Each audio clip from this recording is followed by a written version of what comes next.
കഴിഞ്ഞ 12 വർഷമായി നടക്കുന്ന മലബാർ റിവർ ഫെസ്റ്റിൻ്റെ പ്രീ ഇവൻറ്റിൻ്റെ ഭാഗമായിട്ട് കഴിഞ്ഞ 2 വർഷത്തിൻ്റെ അന്വേഷണത്തിൻ്റെ ഭാഗമായിട്ടാണ് ഫോഗി മൗണ്ടൻ അല്ലെങ്കിൽ ഫോഗി അഡ്വഞ്ചർ പാർക്കിൽ ഇങ്ങനെ ഒരു സ്ഥലം നമ്മുടെ അജു ഇമ്മാനുവൽ കണ്ടെത്തിയിട്ടുള്ളത്.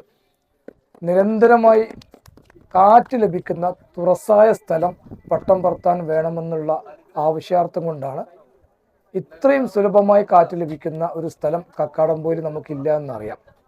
വൺ ഇന്ത്യ കൈ ടീമിൻ്റെ 20ഓളം അന്താരാഷ്ട്ര തലത്തിലും ദേശീയ തലത്തിലും സ്റ്റേറ്റ് തലത്തിലും ജില്ലാ തലത്തിലും എല്ലാം പട്ടം പറത്തി എക്സ്പീരിയൻസ് ഉള്ള വനിതാ മെമ്പർമാരടക്കം ഈ ഒരു പരിപാടിയിൽ വളരെ സജീവമായി കാറ്റിനെയും വെല്ലുവിളിച്ചുകൊണ്ട് കാറ്റിൻ്റെ ഗതി നിർണ്ണയിച്ചുകൊണ്ട് പട്ടം പറത്തിയിട്ട് വിജയകരമായി പൂർത്തീകരിച്ചിരിക്കുകയാണ്.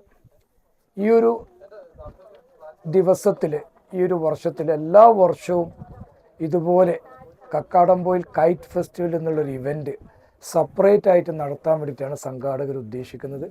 തീർച്ചയായിട്ടും ഇതൊരു നല്ലൊരു തുടക്കമാണ്. കേരള ടൂറിസത്തിൻ്റെ പരിപൂർണ പിന്തുണയുണ്ട്.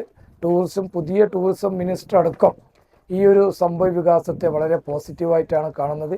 MLA യും കുടഞ്ഞി പഞ്ചായത്തും പഞ്ചായത്തിലെ മുഴുവൻ ഭരണകർത്താക്കളും ഇതിന് കാണിച്ച താല്പര്യം, അതുപോലെ തന്നെ പുതിയ തലമുറയിൽപ്പെട്ട കോളേജിലെയും സ്കൂളിലെയും കുട്ടികളും എല്ലാവർക്കും ഒരിക്കൽ കൂടി നന്ദി പറയുന്നു.